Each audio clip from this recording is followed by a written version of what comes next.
I am a bit philosophical today. The universe behaves like a bored teenager, indifferent and a bit moody. Finding joy isn't about hunting for life's secrets. It's about distracting yourself with the trivial stuff until it's your turn to check out. In the grand lottery of existence, we are nothing more than glorified placeholders waiting for the universe to call our number. Then it's lights out, and the universe carries on blissfully unaware. Life's milestones?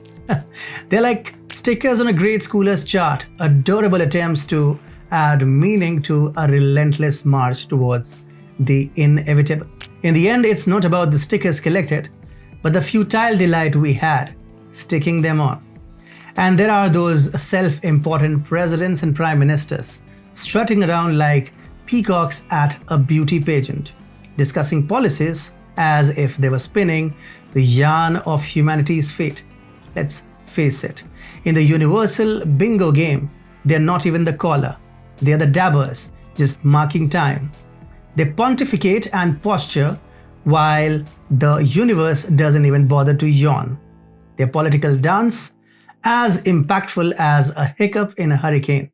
Yet, there is a certain comedy in watching their earnest pantomime. So let us get on with this week of comedy. Let's start Globetrotting for gossip.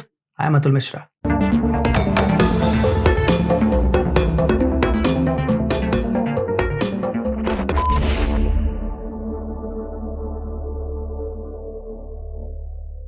Let's start with Asia first. So picture this. Trump was widely criticized for his North Korea outreach. First, the media blamed him for cracking jokes on a mad dictator. Then they blamed him for having talks with a mad dictator. And then Trump was made to lose elections, and what did Biden do? Nothing. That's right, nothing. So now North Korea is doing what it does best, launching rockets like Kamala Harris launched her career, with a laugh. The recent launch by North Korea left the South Korean residents rattled. The launch triggered emergency alerts and evacuation warnings in parts of South Korea and Japan. And South Korea chooses to remain a staunch American ally. Why, you ask? My brain is as silent as the P in Gen Psaki. Meanwhile, Japan's defense ministry issued a warning stating that it will shoot down any North Korean rocket posing a threat to its territory. North Korea's plans to launch the military spy satellite prompted Japan to declare its readiness to take destructive measures against any such projectile.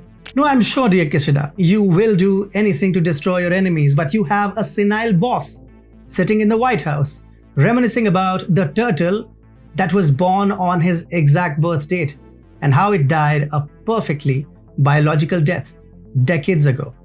Moving on, the US military accused a Chinese fighter jet of engaging in an unnecessarily aggressive maneuver during an intercept of a US spy plane in international airspace of the South China Sea. The Chinese J-16 fighter cut directly in front of the US RC-135 Rivet Joint Reconnaissance aircraft, forcing it to fly through the wake turbulence of the intercepting aircraft.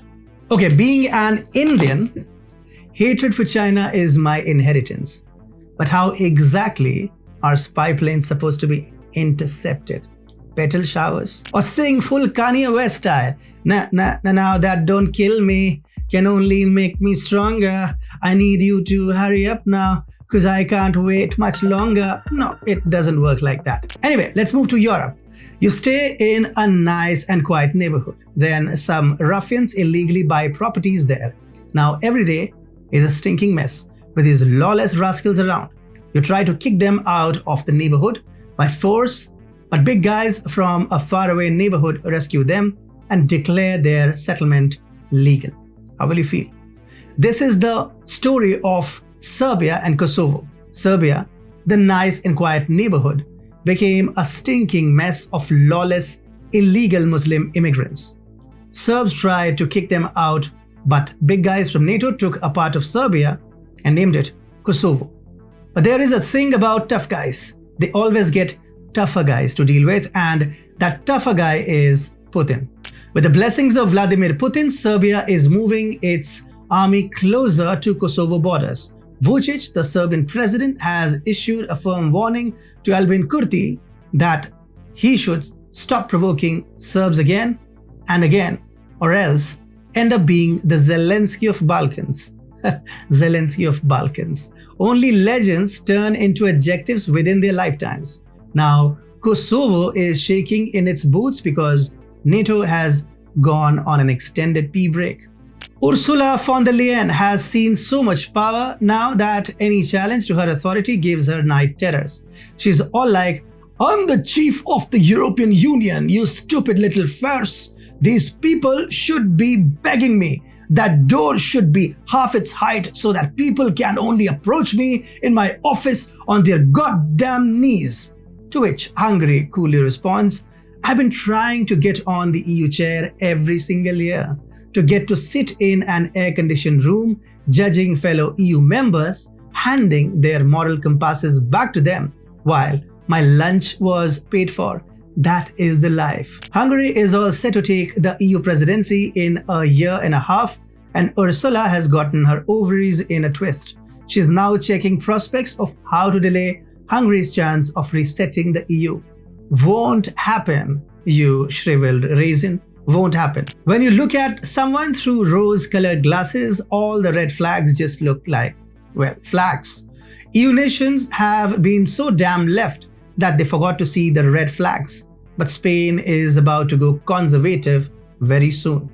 Pedro Sanchez called snap elections after losing local elections in Madrid. This has led to a sharp pain in the left side of Spain.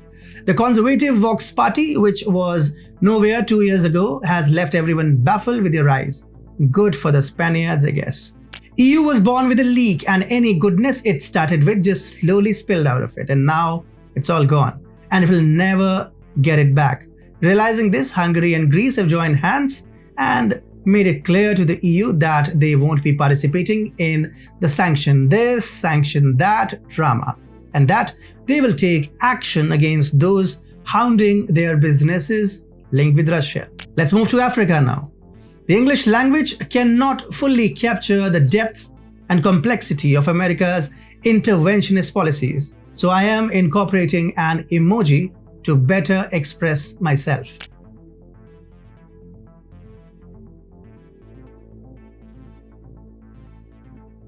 Right, now you know it. US took it as its moral duty to meddle in the Zimbabwean elections. The result? Elaine French, the US ambassador, was summoned to Harare and was given a dressing down so severe it was the verbal equivalent of a black eye. US Embassy in Harare was being quite a social media butterfly these days and had shared several messages on social media regarding Zimbabwean elections. Right, Burundian Foreign Minister Alberto Shingiro hailed his country's relationship with Russia on Tuesday, saying it was based on principles of trust and respect. He made the remarks during a press conference with his Russian counterpart Sergei Lavrov. The trip marked Lavrov's first working visit to Burundi. Both ministers previously met at the end of March in Sochi on Russia's Black Sea coast.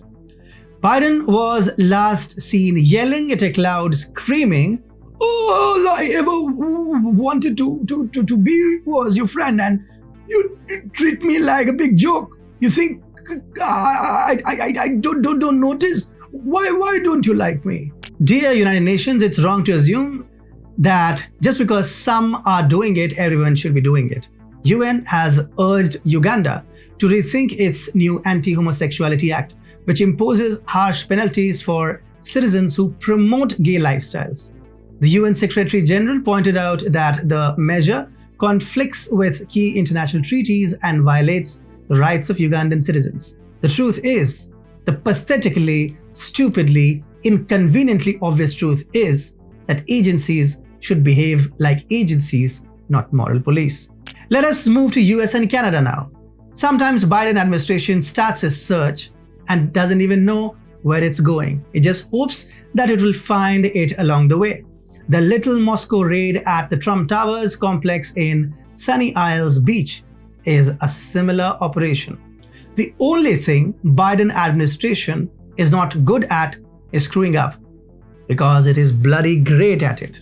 The political climate in Canada is heating up as Jagmeet Singh and Trudeau are at severe odds over the Chinese interference scandal.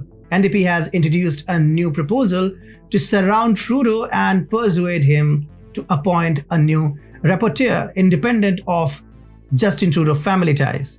That's high betrayal. Trudeau must be cursing Jagmeet. Your act is like nothing I've ever seen before, and I have seen a Trudeau magically disappear in an avalanche.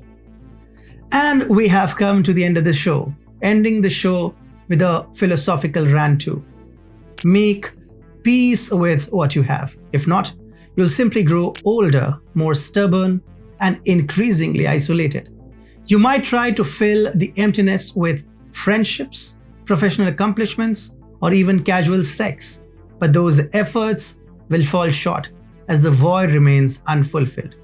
And while politicians stumble and bumble, inking treaties only to smudge them later, and the world seesaws between wars and ceasefires like a desperate playerette, remember, you'll still be you. So uncork that cheap wine, shimmy into your pajama pants, and toast to the enthralling humdrum of being you. Because let's face it, no one else can make missing a laundry day look like a rebellious act, or misplace their keys with such flair. Take care.